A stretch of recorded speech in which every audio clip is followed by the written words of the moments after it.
Hey everyone, thanks for watching our shows.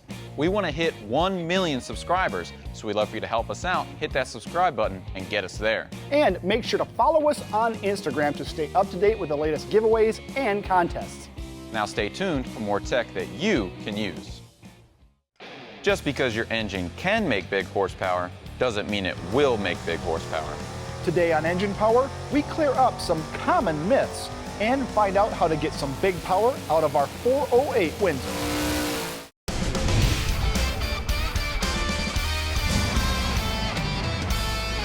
Welcome to Engine Power and another edition of our very popular Back to Basics series. Today we are going to go over a few engine myths on the dyno and maybe even dispel a couple of them on our ongoing quest to always find more horsepower. And we're not going to do it on some clapped out 305. This time we have our 408 Windsor that makes over 600 horsepower, so the results should be very clear cut, and they might just surprise you.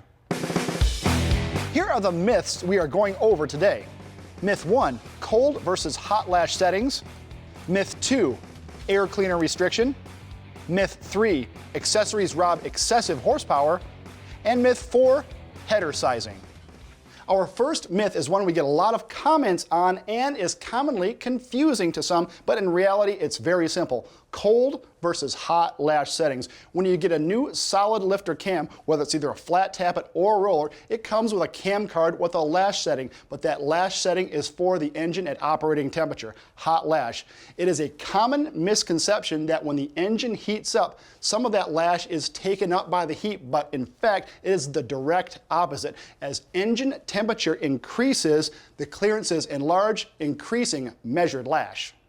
Aluminum and cast iron expand at different rates, but there are general guidelines on how tight lash should be when cold in order to be correct at operating temperature. Now we do all this to make sure that the engine is in a safe range before initial startup and no parts are damaged. For cast iron blocks with cast iron heads, lash should be set roughly 4/1000ths of an inch tighter. For cast iron blocks with aluminum heads, lash is set roughly 6/1000ths of an inch smaller because the aluminum expands more. And for aluminum blocks with aluminum heads, lash should be set between 8 and 12/1000ths tighter depending on the physical size of the engine. This particular engine has a hot lash setting of 16/1000ths for the intake and 18/1000ths for the exhaust. So after we subtract our 6/1000ths for our cast iron block and aluminum heads, we get 10/1000ths for the intake and 12/1000ths for the exhaust for a cold setting. To demonstrate this, we will adjust our rockers on this engine at ambient temperature to their cold lash setting. Then we will fire up the engine, get it up to operating temp, pull the valve cover, and then check the lash again to show you what the difference is. Now keep in mind, to get an accurate valve lash setting at hot lash, you have to check it at operating temp. We'll set cold lash at 10/1000ths on the intake and 12/1000ths on the exhaust. When using a feeler gauge, you want to have some resistance when sliding it between the rocker and the valve, but not so much that it becomes difficult to get in there. Our engine is at room temperature at this point, 67.6 degrees. All right, ready for fuel? Clear prop.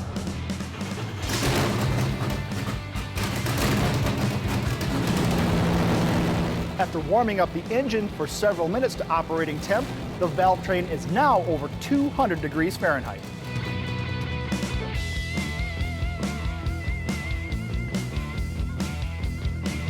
Now that we're up to temp, we'll check our hot lash setting at 16 and 18.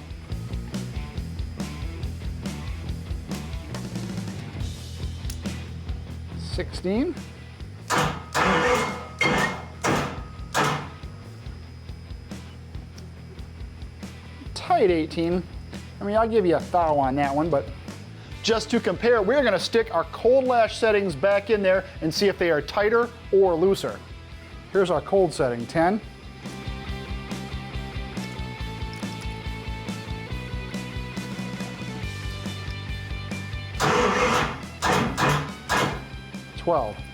See, it's not even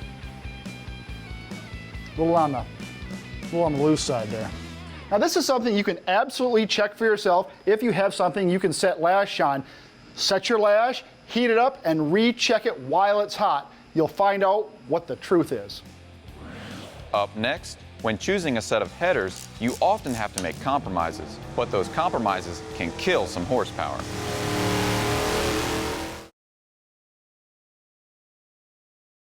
I'm here with Team Summit NHRA funny car driver Tim Wilkerson. Tim, today's subject is all about bearings, and depending on your application, whether it's a street or full-blown race engine, the bearing construction is going to be pretty different.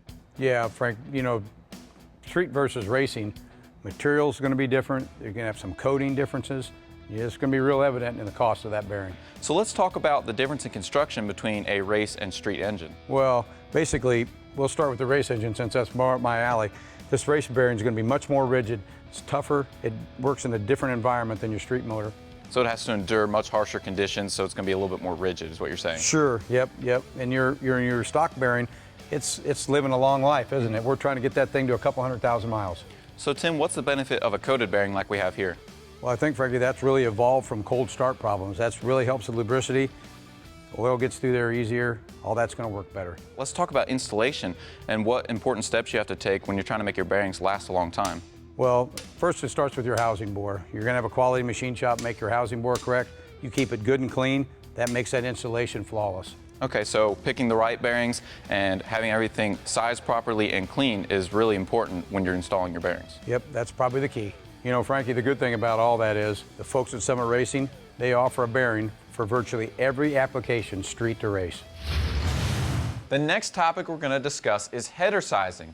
Now, it's really normal when you're trying to package a new engine into your hot rod to make compromises with header size and length in order to get it to fit. But since we have the luxury of a dyno, we wanted to show you what header sizing actually does to horsepower numbers. So we have a few headers we're going to try. We're starting with a 1 5/8 primary shorty header that's on our 408 now, and then we have a 1 5/8 primary long tube header, and then finally a 2-inch primary long tube race header, and we're going to show you how they affect power output. All right, this engine hasn't been on in a while.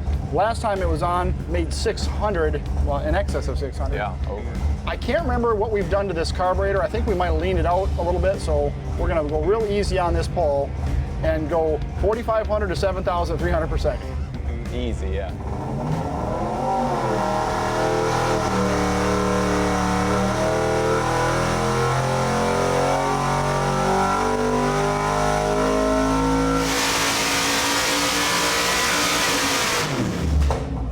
Ooh, it's got a little crackly at the end here. Let's see what she's done. There you go. Oh, okay. Well, this is kind of our baseline test, right? Yeah. 546.5 horsepower at 6,500, 487.9 pound-feet of torque at 5,100. Hopefully that is the headers like we kind of expected. I hope that's ahead. Otherwise, we're going to find out. Otherwise, the engine's got some serious problems. But hey, put on the set of long tube 1 5/8. See what that does. See what that does.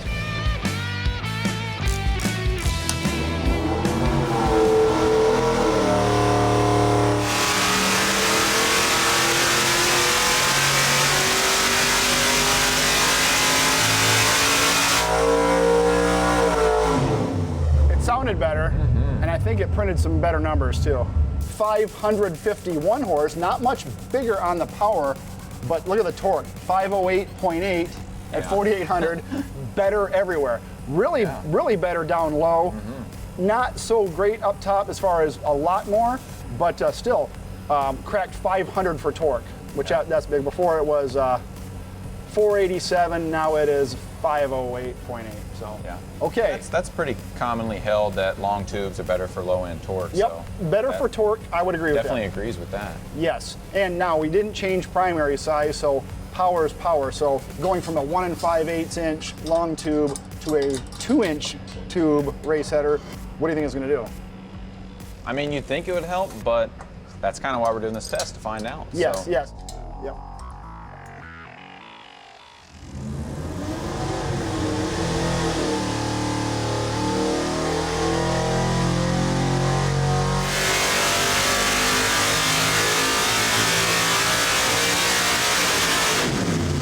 Okay, 589 horsepower, 516 pound-feet of torque.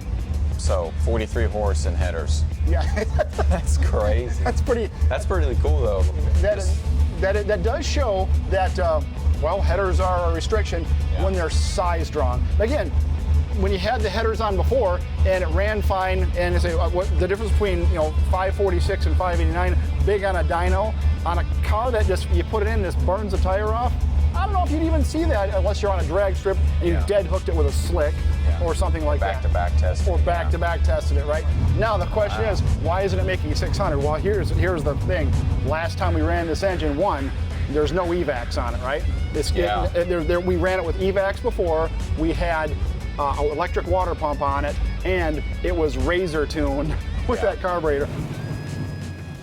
Up next, on a high horsepower engine, the choice of air cleaner can make a big difference in horsepower.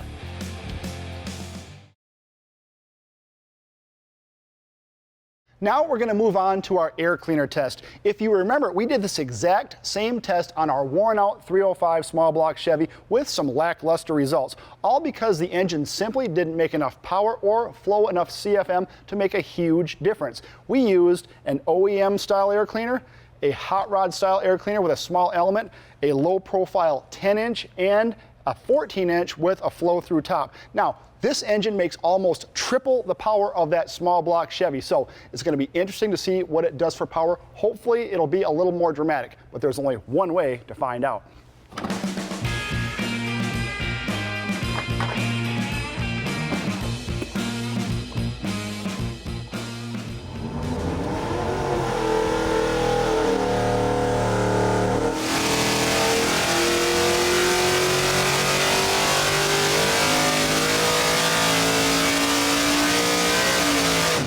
It's really down on power.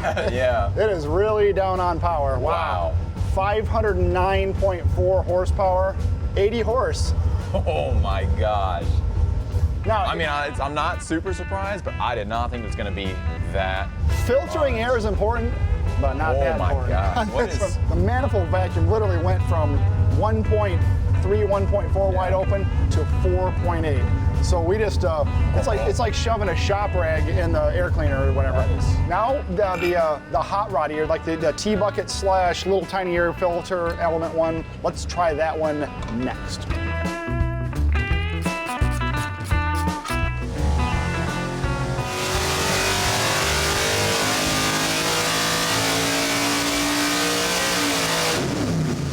Okay, oh, yeah. Better. Now we're back up to 551.7,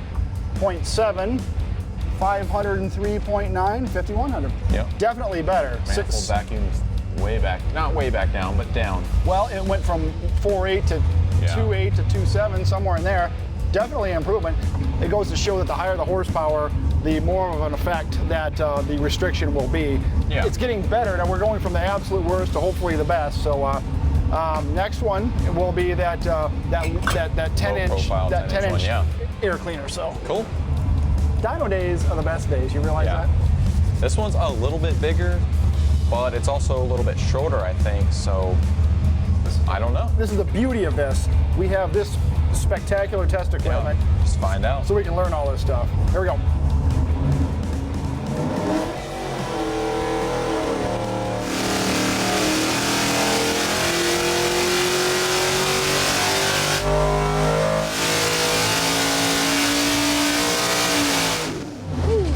Them apples. 571.6, 6,500, and 511.2, 5,000. Now what we didn't do on the last one was the closed top versus the flow through top. Yeah, which I really want to do that. I do too. You know what it's supposed to do, but I've never actually got to try it, and I want to see, does it actually matter? Well, on this one we're going to find out, because we'll put that 14-inch element on there with the regular, that chrome top, and see what it does.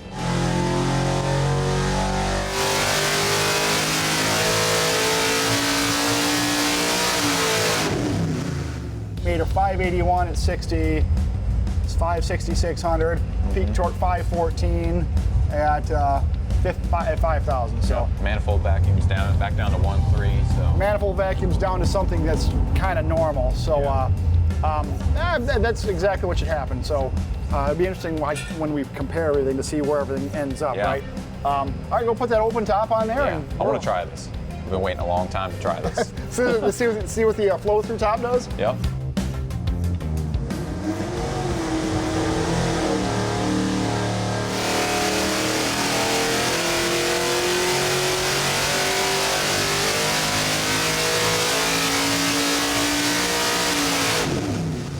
a little bit better. Oh, wow. Okay. 586, 6,500. Interesting, because the peak manifold vacuum is pretty close, but overall, I think on average it's lower. Yeah. Just nice to show people what actually happens when you increase the CFM with an air cleaner assembly, or what happens when you decrease it. So. Whether you spent countless hours building your dream hot rod, or you just dropped a pretty penny on a brand new toy, the last thing you want are a bunch of critters chewing on it while it's parked. MouseBlocker has created multiple solutions to keep vermin from causing damage to your ride. Their units release an ultra-high frequency noise to deter rodents from nesting and are great for any vehicle you need to protect. This is their plug-in version of the MouseBlocker PRO. It can be plugged into any 115-volt outlet or extension cord, making it perfect for long-term storage or places without 12-volt power like garages, sheds, and RVs. It is 15 times louder than any other unit on the market and has 3 volume settings up to 115 decibels. It even has switchable LED lights that strobe as an extra deterrent. MouseBlocker devices are trusted by shops and dealers across the country and are available at mouseblocker.com. Up next, just how much power do engine accessories rob? We're going to find out.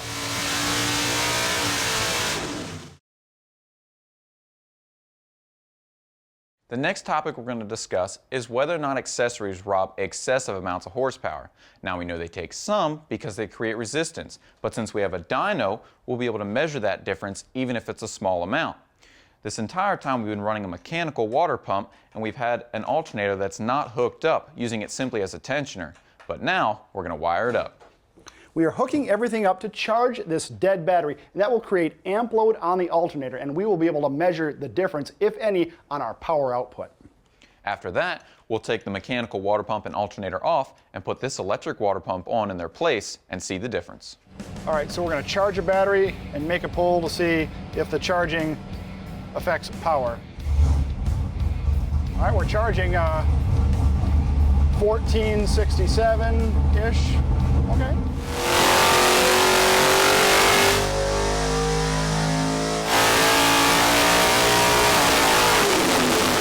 Yeah, basically it made the same within 1 horse everywhere. Yeah. So that's not bad at all. It's I thought it was going to be more. Honestly, I thought it was going to be at least worth a couple horse. It is charging. Now the big test is with all that stuff off and an electric water pump on, so it's not driving anything.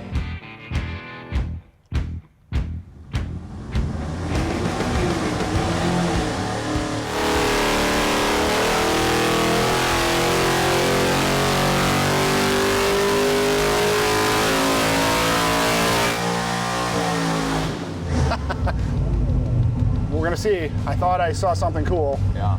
Yep, 597.3, 520.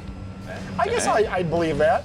And it picked up a little bit of torque, or like 2 or 3 pound-feet of torque. Yeah. I would believe that. Okay, so this was a 600 horse engine when we started. Yeah. When we hadn't run it like before, because it had the water pump on it, had the alternator on it. We are running different gasoline this time, and that's a big factor.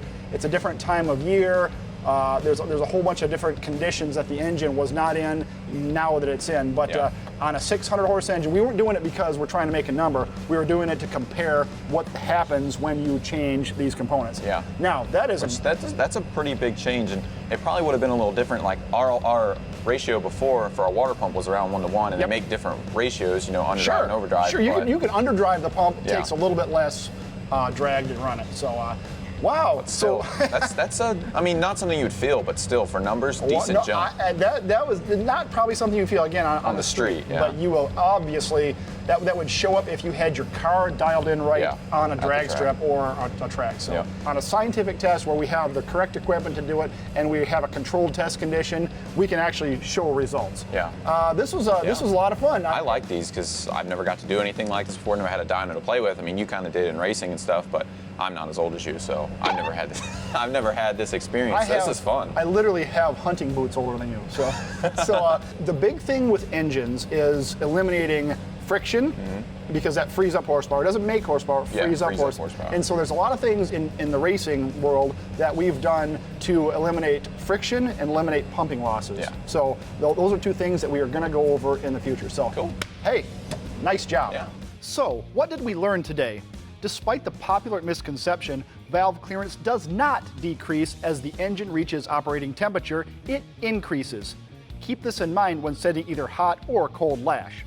Second, header selection can make a massive change to your engine's output. If the headers are undersized or too short, they can rob a bunch of horsepower. Going from 1 5/8 shorty headers to 2-inch long tube race headers gave us 42.5 more horsepower and 28.8 more pound-feet of torque.